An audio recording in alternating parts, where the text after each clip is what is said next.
Ciao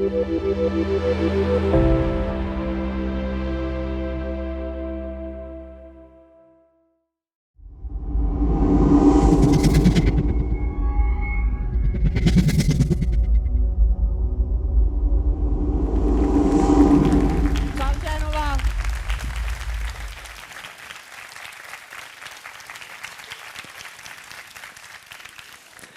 Vorrei iniziare il mio discorso mostrandovi una conversazione che ho avuto su Instagram con una signora che per motivi di privacy chiameremo la signora. Adesso ve la mostro. Leggo, eh? Oh, ma li dimostra, cazzo dice, si droga, sì, se si drogasse sarebbe distrutta, vergognosa questa giornalista. Scusate se ho letto così, ma si sa che quando sui social uno scrive in maiuscolo è perché il tono è un po' più concitato. Ma facciamo un passo indietro. Che cosa stava commentando la signora? Stava commentando un mio video su Instagram dove io intervistavo un'altra signora di 77 anni, tedesca, con la cresta rossa per farvi capire un po' il personaggio, e le facevo i complimenti perché secondo me portava molto bene i suoi anni e quindi le chiedevo quale fosse il suo segreto di giovinezza. E la signora mi rispondeva cioccolato e gelato, condivisibile. Quindi poi per incalzarla le chiedevo ma lei fuma? E la signora no. E poi ma lei si droga? E la signora droga, cioccolato droga, condivisibile. Quindi, tornando al commento, la signora si è molto arrabbiata perché invece, secondo lei, l'intervistata li dimostrava tutti quegli anni. Perché se c'è una cosa che ho scoperto in questi anni di attività è che tra le signore di una certa età c'è molta competizione per chi dimostra meno anni. Inoltre si è molto arrabbiata con me perché ha trovato inopportuna la mia domanda si droga e quindi ha deciso di rispondere con questo commento molto aggressivo. Io di solito quando ricevo un commento aggressivo sui social lo elimino e di solito blocco chi me lo ha fatto, ma in questo caso sono stata ipnotizzata da un dettaglio che adesso vi mostro.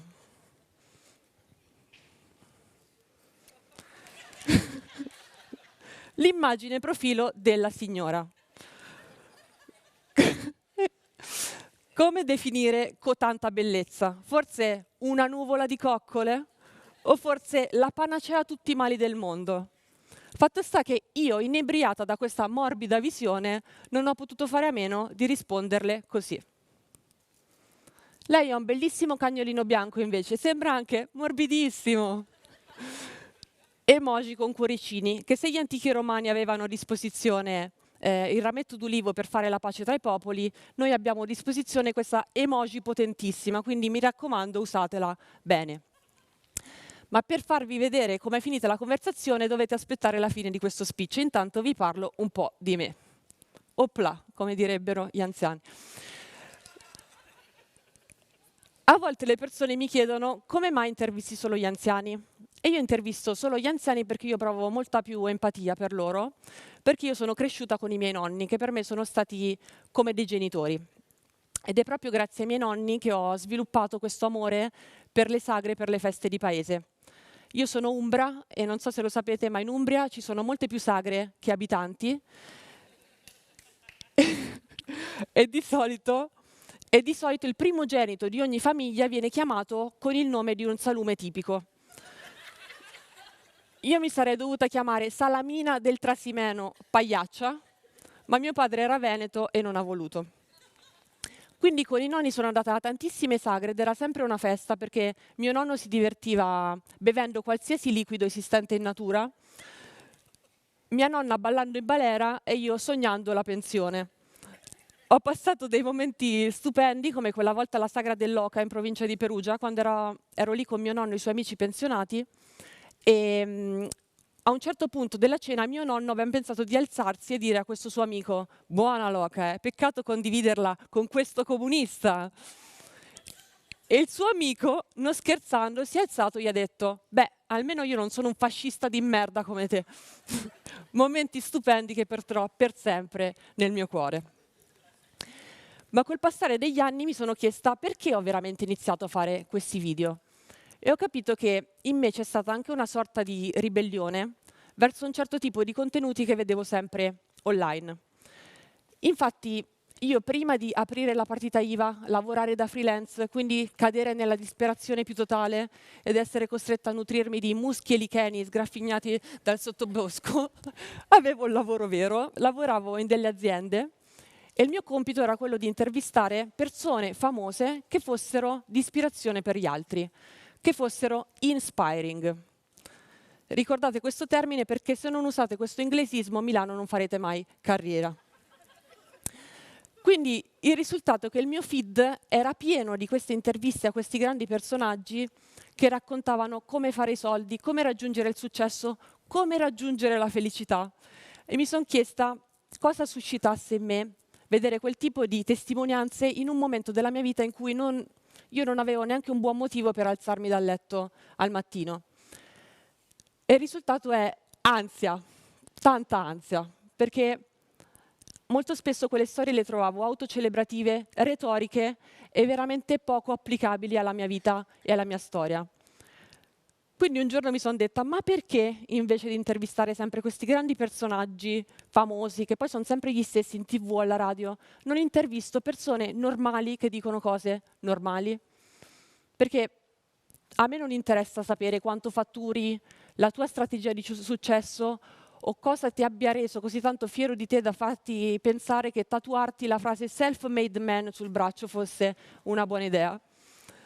A me interessa sapere se la signora Anna è riuscita a prendere il gelato delle 3 con le sue amiche o se la signora Cinzia anche quest'anno ha portato in villeggiatura il suo gatto Cleo perché tiene molto più a quel gatto rispetto che ai suoi figli.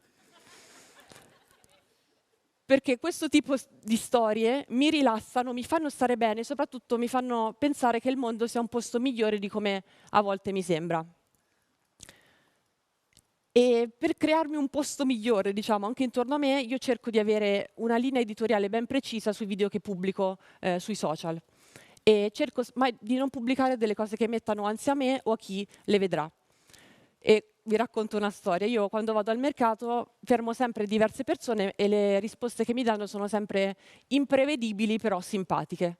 È successo delle volte che incontrassi delle persone e che mi dessero delle risposte un po' al limite. Come quella volta al mercato di Porta Venezia a Milano, quando io stavo andando in giro a chiedere «Secondo lei, come mai i giovani fanno sempre meno l'amore?»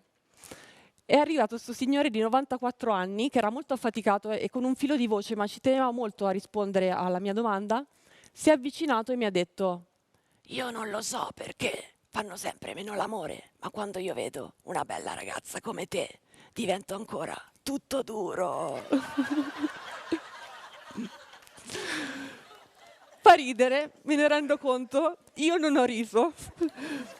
Sono andata a casa un po' così, ma chissà che è successo al mercato, vabbè. Ho montato il video e ho detto, ok, se io pubblico questo video sicuramente andrà virale, perché il 50% delle persone dirà, grandissimo, grande, genio contemporaneo, mio nonno, mio padre. L'altra metà avrebbe detto, ecco l'ennesimo uomo viscido che mette a disagio una signora, che schifo. Quindi lì mi sono detta, ma io veramente voglio pubblicare sui social l'ennesimo video disturbante? E poi ancora, voglio veramente, grazie a questo video, ricevere molti più like, follower, condivisioni, però cavalcando il sentimento dell'indignazione, che è quello che sui social ti consente di andare virale più facilmente? Mi sono detta no, non mi va, ma non perché io sia Gandhi, ma perché sono una persona molto ansiosa, come potrete vedere, e non mi piace avere un ambiente sereno intorno a me, quindi ci tengo che anche il mio feed rispecchi il mio credo e le cose, l'etica che porto avanti nella mia vita. Cerco di fare questo tipo di discorso anche da utente dei social e adesso ogni volta che guardo un video mi dico ma perché sto guardando questo video? E poi che sensazioni mi suscita guardare questo video? Ne consegue che se la risposta è ansia, indignazione o addirittura odio, io smetto di guardarlo. Perché mi piace pensare che non solo i creator, ma anche gli utenti dei social abbiano un potere. E anche qui faccio un esempio. Mettiamo, adesso io apro il mio feed di Instagram, mi metto a scrollare e incontro questo video dove c'è una persona che sta parlando, mettiamo caso, della tematica dell'identità di genere. E mettiamo che questa persona dice, anche qui sto inventando una cosa di fantasia assurda, e quindi se un uomo si identifica in una coccinella e io devo riconoscerlo in quanto tale, allora vuol dire che può venire a vivere nel mio giardino? Ecco, mettiamo che vedo questo video, no? Mi indigno, lo commento e lo condivido, però anche grazie a me quel video andrà virale e anche grazie a me l'autore di quel video raggiungerà il suo obiettivo, che era quello di raggiungere quante più persone possibili. Se invece io vedo quel video, mi indigno, ma lo lascio lì e non interagisco con lui, mi piace pensare che anche grazie a me l'autore di quel video non raggiungerà il suo obiettivo. Io mi rendo conto che questa è una visione totalmente utopistica dei social, totalmente, però ultimamente ci sto lavorando con i social e devo farmeli piacere, perché vi assicuro che il mio istinto sarebbe quello di disinstallarli tutti, tornare a Perugia a fare la vendemmia. Per ora sto resistendo, quindi vediamo come va. Siamo arrivati alla fine, alla conclusione di questo TED e devo darvi una morale positiva perché mi hanno obbligato. Sì, mi hanno obbligato. Però il finale positivo c'è in realtà, ovvero io da quando faccio questo progetto sui social ricevo sempre più messaggi di persone che mi dicono grazie Chiara perché grazie al tuo video che ho visto oggi io sto riacquistando la fiducia negli esseri umani. E per me è veramente una vittoria grandissima perché è la stessa cosa che provo io ogni volta che vado al mercato e parlo con queste persone e ogni volta che carico i loro contenuti online. E mi piace pensare che forse ci stiamo stancando di vedere sempre dei contenuti che ci mettano a disagio o che ci facciano sentire inadeguati. E forse ci stiamo anche stancando di odiare per forza sui social o di indignarci.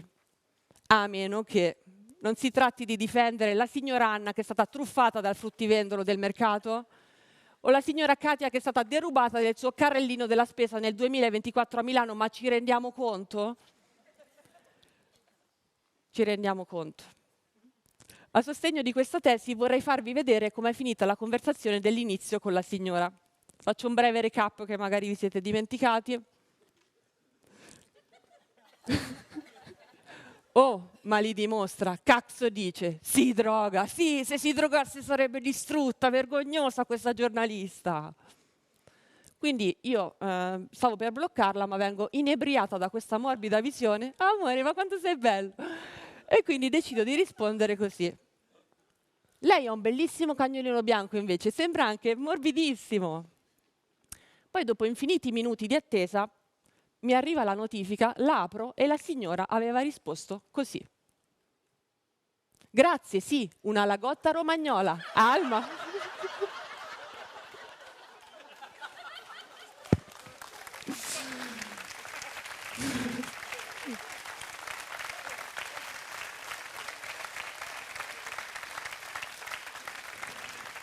Sì. Alma.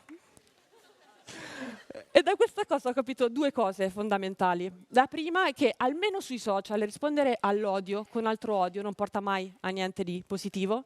E la seconda è che non importa quanto feroce sembri il tuo nemico, ma basterà fare dei complimenti al suo animale domestico per neutralizzarlo. Grazie.